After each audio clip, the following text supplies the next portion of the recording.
데살로니가 후서 제3장 1절부터 있는 말씀으로 은혜를 나누겠습니다. 우리 다 같이 1절 읽으십시다. 끝으로 형제들아, 너희는 우리를 위하여 기도하기를 주의 말씀이 너희 가운데서와 같이 퍼져나가 영광스럽게 되고. 이게 끝으로 이제 데살로니가 교인들에게 교훈과 격려의 말씀을 다 하고 난 다음 마지막 가장 중요한 결론에 도착했습니다. 인생이 결론을 잘 맺혀야 되는 것입니다. 우리도 일을 하고 난 다음 끝을 잘 맺어야지, 아무리 일을 잘해 놓아도 끝을 잘 맺지 못하면 흐트러지고 마는 것입니다.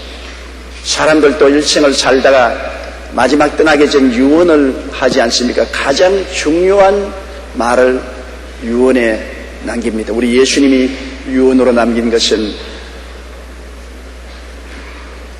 마가복음 16장에 있는 말씀대로 주를 믿는 자는 구원을 얻고 믿지 않은 자는 정죄를 받으리라. 믿는 자들에게 이런 표적이 따르니 저희가 내 이름으로 귀신을 쫓아내며 새 방언을 말하며 뱀을 씹으며 무슨 독을 마실지라도 해를 받지 아니하며 병든 자에게 손을 언제적 나으리라. 마지막 남긴 말인 것입니다. 모든 일생의 마지막을 묶어서 유언으로 남기는 것입니다. 그렇기 때문에 예수 그리스도의 유언은 전도하고 병자 위한 기도하라는 것이 그 결론이었습니다. 열심으로 우리는 그리스도의 유언을 쫓아서 전도하여 영혼을 구원하고 병자 위에 기도하고 귀신 쫓아내는 일을 계속해야만 될 것입니다. 바울 선생도 데살로니가 교인들에게 교훈하고 가르치고 난 다음 이제 편지의 종말에 왔습니다. 그 종말에 가장 중요한 것을 부탁하는데, 형제들아, 너희는 우리를 위하여 기도해달라고 했었습니다. 우리가 예수 믿는 사람은 기도를 부탁하는 것이 가장 중요한 부탁인 것입니다. 왜냐하면 기도는 하나님이 우리에게 와서 우리를 붙들어 주실 수 있는 대로를 수축하는 길인 것입니다. 우주의 비밀은 우리가 다 알 수 없지만은 그 비밀 중에 하나의 비밀이 기도인 것입니다. 하나님은 전지전능무소부지하시지만은 기도를 통해야 우리에게 손을 미칠 수 있다는 것입니다. 구하라, 그러면 주신다. 주시기를 원하시지만은 구하는 것이 앞서야 된다. 찾아라, 하나님을 간절히 찾아라, 그러면 하나님이 나타나실 것이다. 문을 두드려라, 그러면 열려진다. 먼저 우리가 구하고 찾고 두드리는 일을 해야 그 다음 하나님은 응답하시고 찾게 되시고 문을 열어주신다는 것입니다. 너희는 내게 부르짖으라고 말하십니다. 하나님께서 우리 보고 부르짖어라, 내게 응답하겠다. 부르짖으면 응답하겠고 내가 알지 못하는 크고 비밀한 일을 보여주시겠다고 예레미야서 33장 3절에 말했습니다. 시편 118편 5절로 7절에도 내가 고통 중에 야훼께 부르짖었더니 야훼께서 내게 응답하시고 나를 넓은 곳에 세워주셨다고 말씀한 것입니다. 부르짖는 기도가 굉장히 필요한 것입니다. 여러분, 사람들도 말하기를 웃는 아기에게 젖준다는 말이 있습니다. 항상 아기가 방실방실 웃고만 있으면 굶어 죽어요. 칭얼거리고 울어야 어머니 젖꼭지를 물려주지. 항상 방실방실하고만 있으면 안 되지는 않습니다. 우리도 주님께 부르짖어야 돼요. 물에 빠진 사람이 가만히 눈만 멀뚱멀뚱하고 있으면 괜찮은 줄 알고 내버려두니까 빠져 죽지 않아요. 물에 빠진 사람은 손을 흐우적거리고 있는 힘을 다해서 날 살려주십시오, 날 살려주십시오 고함을 쳐야 건짐을 받지 않습니다. 부르짖어야 돼요. 간절하고 뜨거운 마음으로 하나님께 부르짖어야 하나님이 응답해 주시는 것입니다. 기도가 마귀의 진을 회파합니다. 그렇기 때문에 마귀는 기도를 굉장히 싫어합니다. 마귀는 말하기를 성경 공부 좋다, 성경 공부하라. 모임 좋다, 모임에 가라. 그러나 한 가지는 하지 마라. 기도하지 마라. 기도하지 말고 성경 공부하고 모임에 모여서 잡담하지, 기도는 하지 마라 그러는 것입니다. 왜? 기도하면 마귀의 왕국이 파괴되기 때문인 것입니다. 마귀는 그러므로 기도를 가장 싫어합니다. 기도를 하면은 마귀의 왕국이 파괴되므로 몸서리치는 것입니다. 기도하는 사람을 미워하고 기도하지 못하도록 회방을 하고 방해하는 것입니다. 그러나 하나님은 기도하는 사람을 세우셔서 하나님의 역사를 이루어가시는 것입니다. 하늘나라는 기도를 통해서 우리에게 다가오는 것입니다.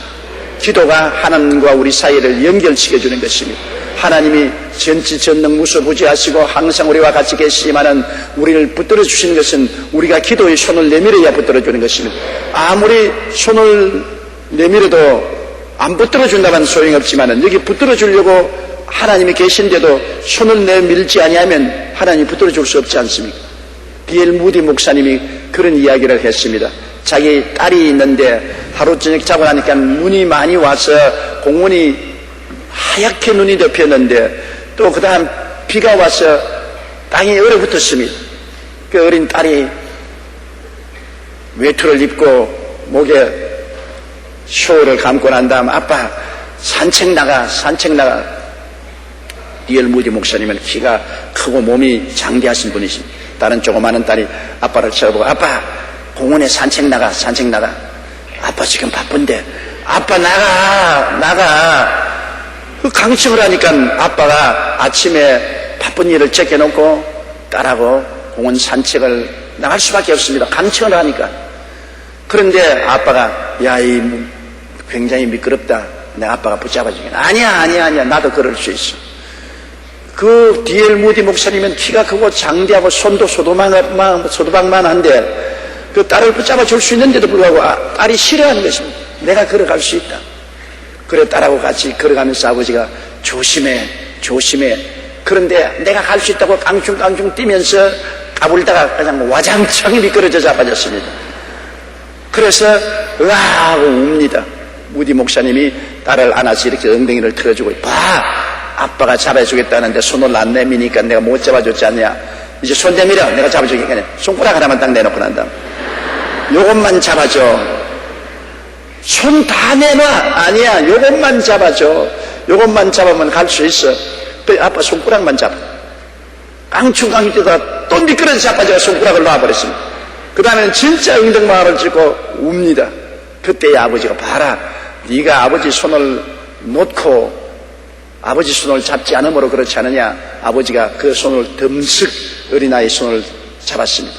어린아이가 손을 내미는 거니까 손을 잡으니까 그 다음부터 가다가 미끄러지면 달랑 달리고 자빠지는 않았단 말입니다. 그때 D.L. 무디 목사님이 그 예를 들어 말씀하기를 아무리 하나님이 잡아주려고 해도 손을 안 내밀면 어떻게 하겠는가. 손을 딱 감추고 아니야 나는 걸어갈 수 있어. 나 안 잡아줘도 좋아. 그렇게 하면은 아버지가 아무리 잡아주려도 못 잡아주고 하나님이 아무리 잡아주려도 못 잡아주는 것입니다. 우리의 내미는 손이 뭡니까? 믿음의 기도인 것입니다. 믿음의 기도를 하여 손을 내미는 것이고 하나님이 그 손 잡아주시지. 믿음의 기도를 안 하는데 하나님이 아무리 곁에 계셔도 잡아줄 수가 없지 않아요. 너희가 없는 것은 구하지 아니함이라고 말했었습니다. 이럴 때일수록 우리가 예수 그리스도를 믿고 하나님을 찾고 하나님께 부르짖어야 개인도 잘 되고 나라도 잘 될 수 있는 것입니다. 우리를 살릴 수 있는 권세가 하나님께 있지 않습니까? 하나님께 찾아 나오면 이 환난에서 벗어날 수 있지만은 하나님을 찾지 않고 도박에 의지해서 우리 인생이 잘 살게 될 수는 결단코 없는 것입니다. 우리가 어려울 때 하나님을 찾고 회개하고 부르짖어 하나님이 비밀한 열쇠를 열어주시도록 간구해야 되는 것입니다. 눈에는 아무 증거 안 보이고 귀에는 아무 소리 안 들리고 손에는 잡히는 것 없어도 주님께서는 길을 아시고 우리에게 해결의 방법을 보여주시는 것입니다. 하나님이 자기를 사랑하는 자를 위해서 예비해 놓은 모든 것은 눈으로 보지 못하고 귀로 듣지 못하고 마음으로 생각지도 못했다는 것입니다. 전혀 꿈같은 일들을 하나님은 일으킬 수 있다는 것을 말씀하는 것입니다. 이러므로 기도가 우리의 인생의 운명을 좌우하는 것입니다. 교회 부흥도 마찬가지입니다. 교회 부흥이 안 되는 이유는 우리가 기도를 등한히 하기 때문에 그런 것입니다. 왜냐하면 마귀가 부흥을 방해하고 있잖아요. 마귀가 사람들의 마음을 완악해 해서 그리스도의 복음을 받아들이지 못하게 막고 있는데 이 마귀의 역사를 물리치고 사람의 마음이 부드러워지고 깨어지면 복음의 빛이 비칠 수가 있지 않은 것입니다. 그러므로 오늘날 우리의 죄가 하늘을 덮어버리고 하나님의 영광이 우리를 비추지 못하는데 우리에게 축복의 은혜가 넘쳐날 수가 없는 것입니다. 아무리 복음 전도를 하려고 해도 마귀가 불신앙의 먹장 구름으로 하나님의 영광의 빛을 가려놓고 있습니다. 하나님의 영광의 빛이 아무리 비춰도 마귀가 불신앙의 먹장 구름으로 막아놓으니까 빛이 안 비침으로 신앙이 다 죽었죠. 신앙이라는 것은 그리스도의 은혜의 빛을 받아야 살아가는 것입니다. 그리스도의 은혜의 빛이 마귀의 흑암의 세력으로 덮어놓아서 안 비치니 어떻게 합니까? 그 마귀의 흑암의 세력을 제끼는 것은 우리 기도의 힘인 것입니다. 기도를 하면 마귀의 흑암의 세력이 제껴지고 그리스도의 빛이 비춰오는 것입니다. 그렇기 때문에 가족을 위해서 열심히 무릎을 꿇어 기도하면 가족들에게 그리스도의 구원의 빛이 비침으로 회개하게 되는 것이요, 우리의 이웃이나 사회와 국가를 위해서 우리가 애쓰고 기도하면 그리스도의 빛이 비추게 되는 것입니다. 문제는 그리스도의 빛만 비추면 해결되는데 빛이 비치지 못함으로 다 죽어간다고, 생명이 없어 죽어간다고. 미국의 유명한 부흥사인 무디 목사님이 1872년 영국의 작은 교회에서 부흥회를 열었는데 열흘 동안에 400명이 구원을 받는 놀라운 역사가 일어났습니다. 무디 목사님이 어떻게 해서 그 교회에 그렇게 많은 영혼이 구원을 받는지 이유를 알아보았으니 그 이유가 이럽니다. 그 교회는 선천적 장애로 침대에 누워있는 마리안 아들라르드라는 여인이 있었는데 이 여인이 매일 기도했습니다. 하나님, 나는 예배에 나갈 수는 없지만 우리 교회에 부흥을 주시옵소서, 부흥을 주시옵소서. 이 여인의 중보기도로 말미암아 그 교회가 부흥의 역사가 일어난 것입니다. 전신장애에 대해서 누워있어서 다른 일은 할 수 없으나 끊임없이 우리 교회에 부흥을 달라고 기도하니까 마귀의 역사가 무너지고 무디 목사님이 설교할 때 그리스도의 은혜의 빛이 비치어서 400여 명의 영혼들이 구원을 받는 기적이 일어나게 된 것입니다. 우리의 사명은 멸망하는 세상에서 하나님의 택한 백성들을 건지내는 것입니다. 이것을 위해서 하나님께서는 우리에게 중보 기도를 하라는 것입니다. 기도는 하나님의 영광의 광채를 비추게 하는 유일한 길인 것입니다. 아무리 사랑을 베풀어도, 사랑을 감사하게 바라도 마음에 빛이 비추지 않으면 구원은 받지 못합니다. 아무리 동정을 하고 아무리 침묵을 해도 그리스도의 구원의 빛이 비추지 아니하면 소용이 없습니다. 그리스도의 빛은 성령으로 말미암아 비치는 것인데 성령이 역사하기 위해서는 마귀의 일이 멸해져야 되는 것입니다. 마귀의 일을 멸하는 길은 기도밖에 없는 것입니다. 첫째로 기도요, 둘째로 기도요, 셋째로 기도인 것입니다. 부르짖어 기도하는 것은 먹장 구름을 불어내는 폭풍과 같은 것입니다. 여러분의 기도가 폭풍같이 되어서 모든 마귀의 먹장 구름을 다 불어내는 것입니다. 그렇기 때문에 기도의 바람이 일어나는 것을 굉장히 마귀는 싫어하는 것입니다. 성령은 오시면 기도 바람을 일으키는 것입니다. 또 기도하면 성령의 바람이 불어오는 것입니다. 기도와 성령의 역사는 언제나 동시다발로 일어나는 것입니다.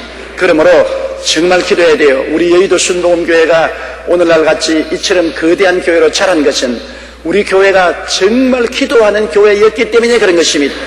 우리 교회는 새벽 기도로부터 해서 철야 기도, 금식 기도, 또 모일 때마다 통성 기도, 구여교회 기도, 열심히 있는 기도를 과거에 했기 때문에 오늘날 그 기도의 열매를 따먹고 있는데 오늘날 또 우리가 과연 기도에 힘쓰는지 상당히 염려 근심이 됩니다. 그러나 우리가 두세 사람 이상 모였을 때 우리 교회를 위해서, 우리 사회와 국가를 위해서, 세계 평화를 위해서 끊임없이 기도하는 우리가 되어야 되는 것입니다.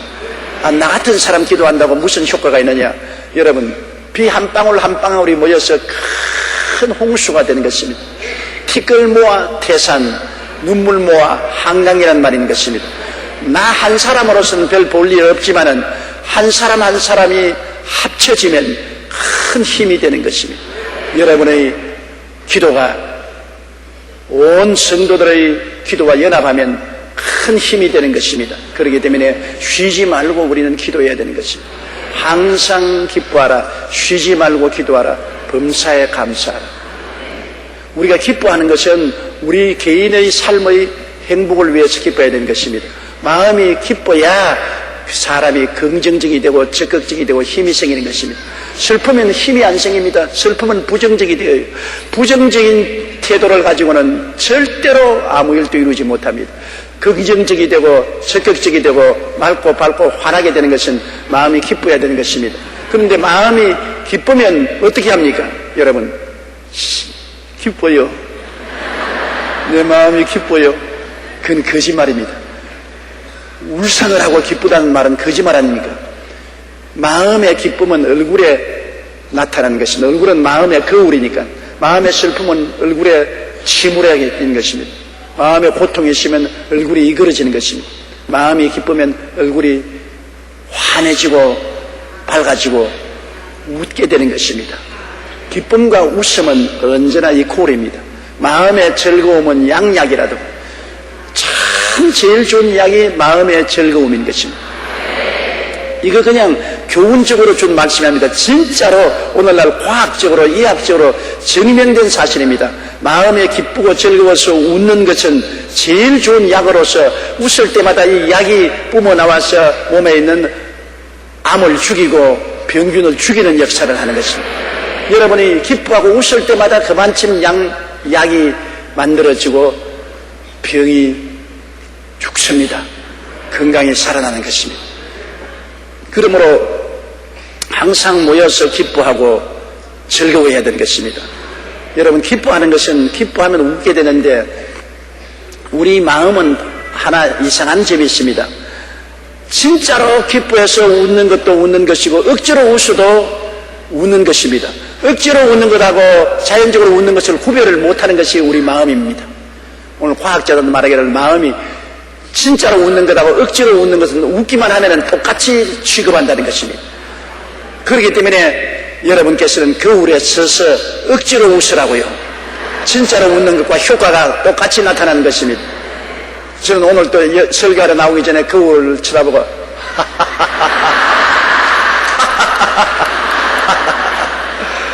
그렇게 웃고서 나왔습니다. 왜냐하면 설교하러 나오기 전에 힘을 얻으려면 양약을 좀 먹어야 되는데 보약을 먹으려면 웃는 보약을 먹고 나와야죠. 웃으면 진짜로 양약이 되고 마음의 모든 병을 제하고 모든 우울과 절망감을 제하고 마음을 긍정적이고 적극적으로 만드는 보약이기 때문에 웃음의 보약을 여러분 항상 잡수세요. 그리고 또 이 웃음의 보약은 모여서 웃으면 효과가 더 많이 난대요. 혼자 웃는 것보다 두세 사람 모여서 웃으면 더 효과가 난대요. 왜냐하면 즐거움은 전파력이 강합니다. 한 사람이 즐거워하면 다른 사람도 즐거워하지 않습니까? 즐거움은 나눌수록 더 커지는 것입니다.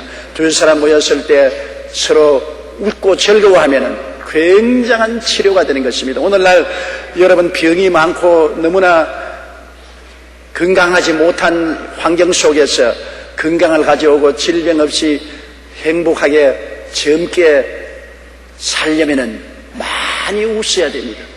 그렇기 때문에 성경은 항상 기뻐하라. 좋을 때만 기뻐하고 슬플 때는 기뻐하지 말라는 것이 아니라 항상 기뻐하라. 그 다음에는 쉬지 말고 기도하라.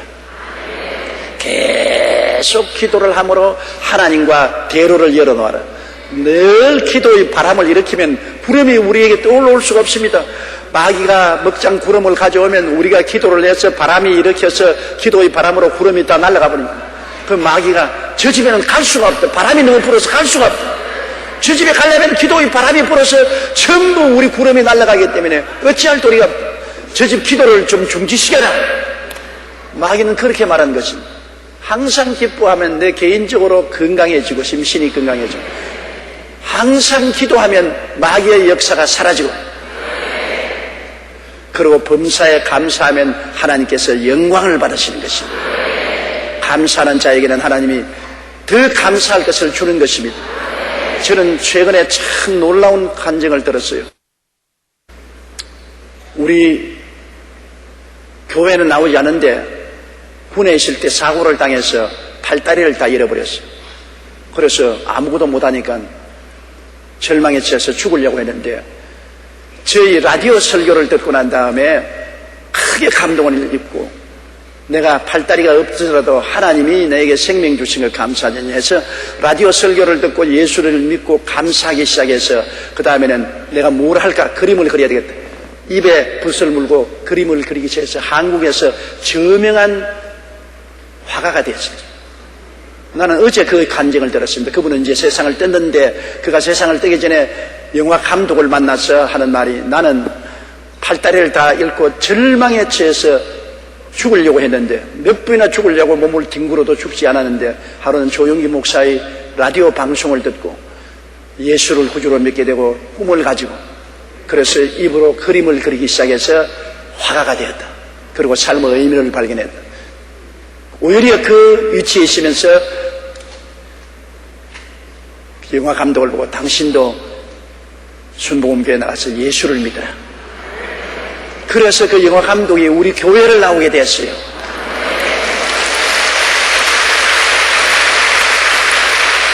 그러면서 그가 나에게 간증하기를, 자기가 너무너무 감동한 것은 팔도 없고 다리도 없고 몸뚱아리만 살아있는 분이 마음에 큰 기쁨을 가지고 소망차게 살아가더라. 그가 설교를 듣고 구원을 받고 예수님을 믿고 입술로서 그림을 그리는 화가가 되어서 저렇게 희망차게 사는데 사지가 멀쩡한 우리가 어떻게 기뻐하고 즐거워하고 감사하지 않겠냐. 화상을 입어서 얼굴이 다 타버린 분이 한 번은 저기 와서 간증할 때 내가 가슴 울리게 들었습니다. 그는 한 말이, 평소에는 눈썹이 있는 것 별로 몰랐는데 화상을 당해서 이 눈썹이 다 타버렸어요. 눈썹이 타고 난 다음에는 비가 오는 날 밖에 나가면 눈물이 눈 안에 직접 들어온다는 것입니다. 옛날에는 눈썹이 있으니까 물이 내려다 눈썹에 걸려가다 턱턱 떨어지니까 눈을 뜰 수 있는데요. 눈썹이 없으니까 비가 내려와서 눈 안으로 직접 들어오기 때문에 비 오는 날은 눈을 뜨고 나갈 수가 없다. 그래서 비로소 눈썹이 얼마나 감사한 것을 알았다. 나는 그 말 듣고 깨달았습니다. 나도 눈썹이 감사한 줄 몰랐어요. 나는 눈썹이 적기 때문에 눈썹이 적다고 늘 불평을 해 말했습니다. 몇 가지밖에 안 남은 눈썹도 비를 가려주었다고요. 있는 것으로 감사하면 끝이 없잖아요. 눈썹 있는 것도 감사하고, 보는 눈 가지고 듣는 귀 가지고 말할 수 있는 입을 가지고 사지백체가 있어 교회에 나와서 예배 드릴 수 있는 것, 뭐 생각하면 감사할 것 끝이 없어요. 우리 정말 불평하면 큰 죄 짓습니다. 있는 것 가지고 하나님께 감사하며 살아야 되는 것입니다. 감사로 제사를 드리는 자가 나를 영화롭게 하느니 그 행위를 옳게 하는 자에게 나의 구원으로 보이리라고 말씀하는 것입니다. 감사를 하면 하나님이 자꾸 더 주셔요. 촛불을 보고 감사하면 전등불을 주시고, 전등불을 보고 감사하면 달빛을 주시고, 달빛을 보고 감사하면 태양을 주시고, 태양을 보고 감사하면 천국을 준다고 서펄전 목사님이 말했어요. 감사는 자꾸만 우리의 삶을 더 부유하고 영광스럽게 만들어주는 것입니다. 그러면 우리 삶 속에 늘 기뻐하기 위해서는 늘 웃으세요. 기쁨을 가져올 이유가 없으면, 억지로 웃으면 그것이 기쁨과 똑같은 효과를 발생하는 것입니다. 그렇기 때문에 억지로 자꾸 웃어요. 웃을 수 있는 것은 기뻐하고, 기쁘면 양약이 되니까. 뭐 요사이 천년 먹은 산삼 먹으면 좋아진다, 뭐 특별한 좋은 약이 있다는 선전이 많이 나오는데, 물론 다 효과가 있겠지요. 효과 없는 거 선전할 리는 없으니까. 그러나 하나님이 선전한 선전구를 읽어야 되는 것입니다. 하나님은 뭘 선전합니까? 산삼을 먹어라, 뭐 특별한 비타민을 먹어라, 그렇게 하지 않으시고 웃어라. 모두 다 할 수 있는, 돈 없는 사람도 돈 있는 사람도 지식인도 무식인도 할 수 있는 것. 마음의 즐거움은 양약이 된다. 다른 치료 못가들은 앉아서 하루 종일 거울 들여다보고 웃어라. 그러면 약공장에서 약약이 막 쏟아져 나오니까 그 약을 하나님이 주시는 약이니까 그 약은 세상의 본을 볼 수가 없습니다. 하나님이 주시는 약을 먹고 나면 암도 사라지고 관절염도 사라지고 모든 고통이 사라지고 마는 것입니다. 세상 사람들은 웃으려고 뭐 웃기는 영화도 보러 가고 웃기는 사람들 이야기도 들어가지만은 우리는 하나님 말씀을 생각하고 주님의 은총을 생각하고 우리가 기쁘고 즐거워서 웃지 아니할 수가 없는 것입니다. 그러므로 자꾸 웃으세요. 이거는 정말 보약이니까 내가 다시 당부합니다. 다 할 수 있는 문제입니다. 다 할 수 있으니까 이것은 영적 보약이 되고 마음의 보약이 되고 육체의 보약이 되고 생활도 보약이 되는 것입니다. 집안에도 웃음소리가 넘쳐나면 집안이 잘 때는 보약이 되지 않습니까? 남편이 항상 큰 소리로 웃고 아내가 항상 깔깔깔깔깔깔 웃고 어린아이들이 깽깽깽깽 하고 웃고 그러면 집안이 얼마나 화목하고 좋습니까?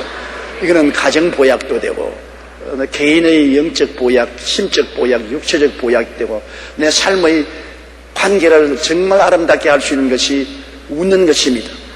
이렇게 좋은 약을 하나님이 주셨는데 왜 우리가 이 보약을 먹지 않겠습니까? 데살로니가에 와서 복음을 전거해서 주의 말씀이 창대하게 된 것은 다른 데서 기도를 해 주었기 때문에 그렇게 된 것인 것입니다. 바울 선생이 데살로니가에 와서 전도할 때 아가야 지구에 있는 고린도 교회들이 아마 열심으로 기도했을 것입니다.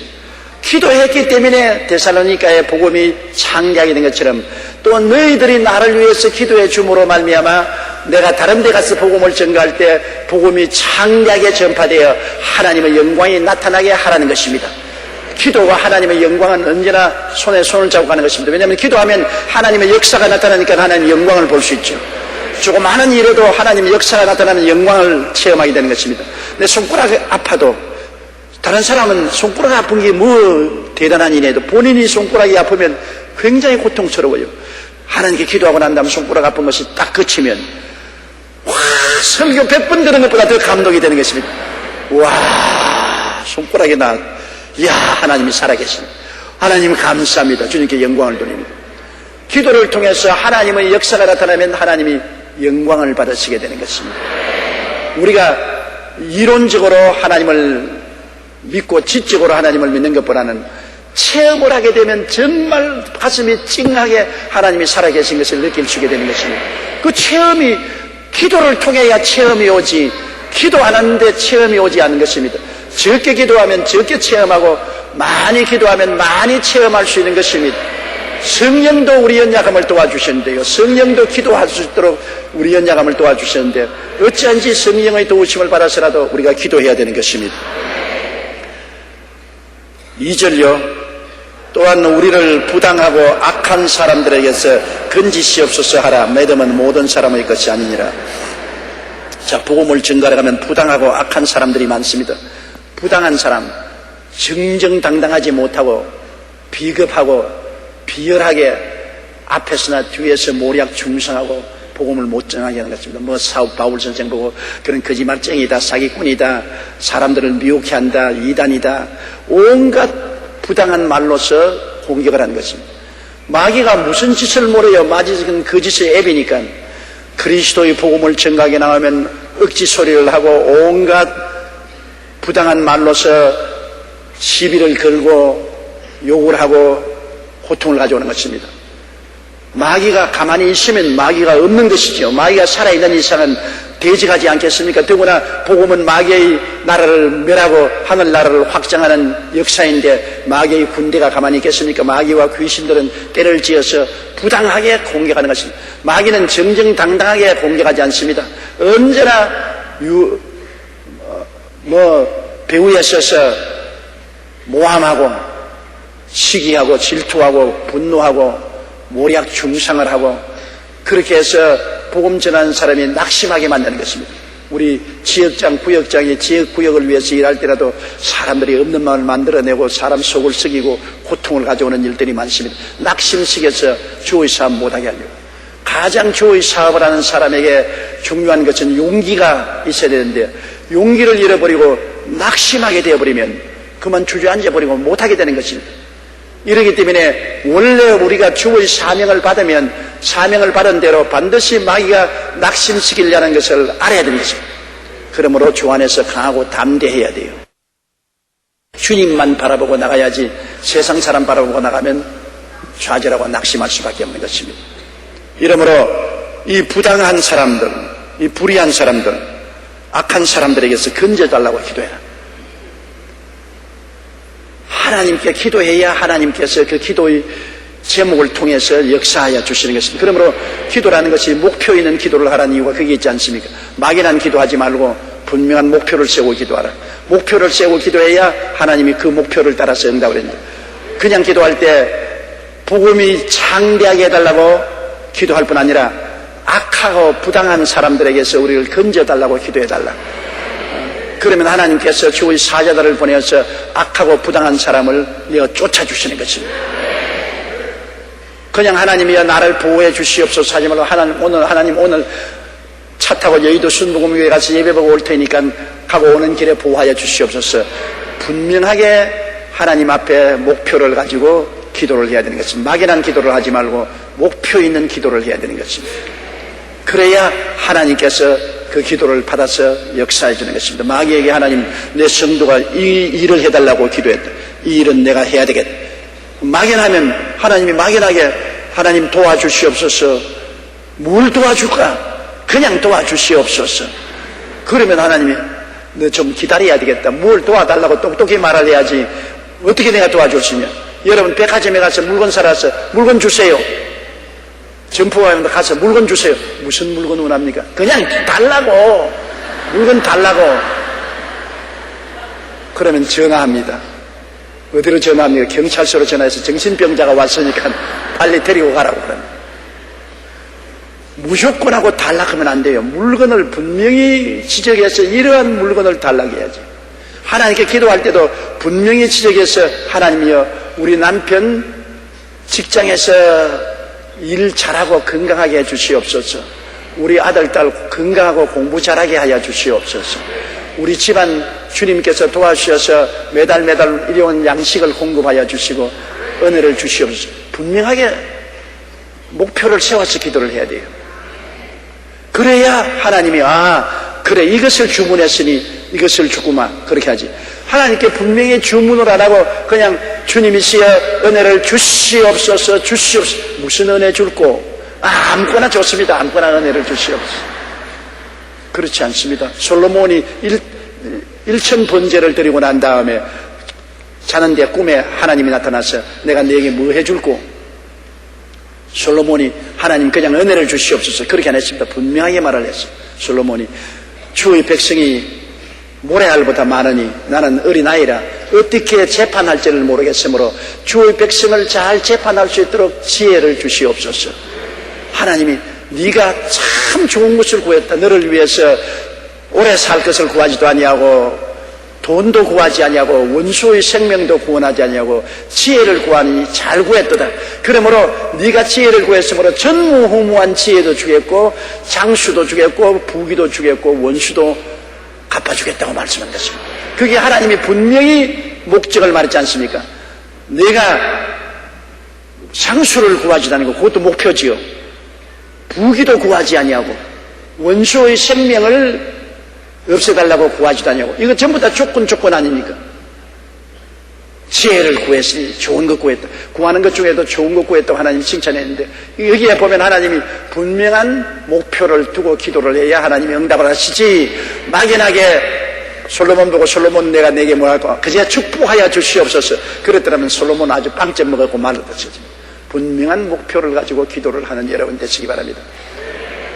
우리 주 예수 그리스도 십자가의 보혈의 은혜가 얼마나 큽니까? 그 은혜 중에 내가 원하는 은혜를 분명히 지적해서 주님께 구하여야 되는 것입니다. 그러므로 또한 우리를 부당하고 악한 사람들에게서 건지시옵소서 하라. 믿음은 모든 사람의 것이 아니니라. 믿음은 모든 사람의 것이 아니라는 말은 무슨 말이냐면 이러한 중보의 기도를 할 수 있는 믿음을 가진 사람은 다 가지고 있지 않다는 것입니다. 기도가 얼마나 힘이 든지 압니까? 우리가 예수 믿고 구원받는 것도 하나님 성령의 은혜를 주어서 구원받는데 내 스스로 믿음으로 구원받는 것은 하지요. 하는데 중보의 기도를 한다는 것은 굉장한 믿음의 은사가 있어야 할 수 있는 것입니다. 내가 내 기도는 해요. 하나님 나에게 복을 주시고 건강 주시고 은혜 주시고 복을 주시옵소서. 이건 의뢰이 다 하는데 이제 나를 떠나서 다른 사람을 위해서 기도하려면 그때부터 힘이 들기 시작하는 것입니다. 아이고 내가 왜 다른 사람까지 기도해야 되느냐. 더구나 나라와 민족을 위해서 기도하려면 내가 안 해도 다른 사람 할 것인데 뭘 하겠냐. 이 믿음은 모든 사람의 것이 아니라는 것은 중보의 기도를 하는 믿음, 이것은 모든 사람이 다 가지고 있지 않습니다. 특별히 하나님의 은혜를 많이 받은 사람이 중보의 기도를 할 수가 있습니다. 중보의 기도를 하려면 굉장히 힘이 들어요. 저도 내 자신을 위해서 기도할 때 기도 잘 나오고요. 우리 가족들 기도, 우리 교회 기도하라면 기도가 잘 나오는데 우리 한국에 있는 교회를 위해서 기도하려고 했더니 힘이 들어요. 더구나 한국에 정치, 경제, 교육, 문화, 군사, 산업 모든 면을 위해서 기도하고 북한을 구원해달라고 기도할 때는 굉장히 힘이 들어요. 그냥 억지로 용기를 내가지고서 기도를 해야 기도가 나오지 그냥 기도가 안 돼요. 그러나 내 자신을 위한 기도나 내 가까운 가족이나 우리 교회를 위해서 기도하라면 그것은 술술 잘 나와요. 그건 큰 힘이 안 들어요. 기도가 즐거워요. 내가 이해 상관이 직접 있으니까 즐거워요. 그러나 한 걸음 더 나아가서 이웃 교회를 위해서 기도하고 나라와 민족을 위해서 기도하고 북한을 위해서 기도할 때는 정말 입이 바삭바삭 마르고 기도하는 것이 힘이 드는 것입니다. 그러면 바울 선생이 말하기를 믿음은 모든 자의 것이나 이런 중보의 기도를 하는 믿음을 가진 사람은 모두 다 가진 것은 아니다. 그러나 데살로니가 교인들은 충분히 은혜를 받아서 중보 기도를 할 수 있을 만한 믿음을 가지고 있기 때문에 너희가 나를 위해서 중보의 기도를 해달라고 말씀한 것입니다. 우리 여의도 순복음교회 성도들은 성령의 은혜를 받아서 중보의 기도를 할 수 있는 믿음을 가진 자들인 것입니다. 그건 내가 알아요. 왜냐하면 설교 마치고 난 다음 우리 통성기도 할 때 보면 뜨겁게 통성기도 하는 것을 보면 다 중보의 믿음의 은사를 받은 사람들인 것입니다. 기도의 믿음이 오지 않은 사람들은 그렇게 기도할 수 없어요. 기도하려면 그냥 가만히 입 다물고 있어요. 그러나 통성으로 주님께 부르시어 기도할 수 있다는 것은 기도할 수 있는 믿음의 은사가 온 사람들인 것입니다. 바울 선생은 이런 기도의 은사는, 이런 믿음은 모든 사람이 다 가지고 있지는 않다는 것입니다. 여러분에게 하나님이 나 이외에 다른 사람을 위해서 중보의 기도를 할 수 있는 힘을 주시면서는 그것은 특별한 믿음인 줄 아십시오. 하나님이 특별히 믿음을 주셔서 중보의 기도를 하도록 만들어 주시다는 것을 아시기 바랍니다. 여러분이 그런 믿음을 가지고 기도하면 우리 한국 교회가 살고 한국 민족도 살아날 수가 있습니다. 3절요. 주는 미쁘사 너희를 굳건하게 하시고 악한 자에게서 지키시리라. 이렇게 기도 생활을 하면 주는 미쁘시다. 미쁘다는 것은 한결같다는 것입니다. 변함이 없다는 것입니다. 주는 미쁘다니까 주님은 예쁘다는 것만 오해하면 안 됩니다. 예쁘다는 말이 아니고 미쁘다, 성실하다, 변함이 없다. 하나님은 절대로 변함이 없다. 봄, 여름, 가을, 겨울, 계절이 변함이 없잖아요. 주님은 그 모든 하는 일에 성실하십니다. 거짓이 없었습니다. 이렇기 때문에 주님은 믿을 수 있다는 것입니다. 사람이 성실해야 믿을 수 있지 변화무쌍하면 믿을 수가 없지 않아요. 우리 어떤 사람의 가장 귀중한 인격자입니까? 변함이 없는 사람. 저 사람은 변함이 없는 사람이에요. 저 사람은 믿어도 틀림없는 사람이에요. 저 사람은 속임수를 쓰는 사람이 아니라 이러한 인격을 가진 사람은 굉장히 귀중한 사람인 것입니다. 세상에서 살림 미천이, 자산이 이 미쁜 인격인 것입니다. 성실한 것은 돈보다 낫습니다. 사람이 성실성이 인정되면 많은 친구가 생기고 많은 돕는 사람이 생기는 것입니다. 그러나 사람이 성실하지 못하고 변화무쌍하고 거짓말을 잘하면 친구도 사라지고 도와줄 사람도 사라지고 마는 것입니다. 하나님은 인생이 아니신지라 시금치 아니하시고 인자가 아니신지라 거짓이 없었습니다. 그 하신 말씀을 반드시 이루시는 것입니다. 그러므로 주님은 미쁘사 너희를 굳건하게 하신다. 그리고 악한 자에게 지키신다. 우리가 부지런히 주님께 기도하고 의지하면 주님은 우리를 믿음을 언제나 강하게 해주시고 악한 마귀에게서 늘 건져주십니다. 우리 하나님 목자 아니십니까? 목자는 우리에게 올 때 반드시 지팡이와 막대기를 가지고 오십니다. 목자가 빈손 들고 덜렁덜렁 오는 것은 목자 아닙니다. 목자는 긴 목이 있는 이런 지팡이를 가집니다. 이걸 이렇게 잡으면 막대기가 되고 이걸로 잡으면 지팡이가 되는 것입니다. 주님께서는 지팡이를 통해서는 우리의 길을 엽니다. 지팡이로서는 길을 열어요. 막대기는 쳐서 원수를 쫓아내요. 주님이 우리에게 오시면 언제나 우리에게 길을 열어서 성공적인 인생을 살도록 해주시는 것입니다.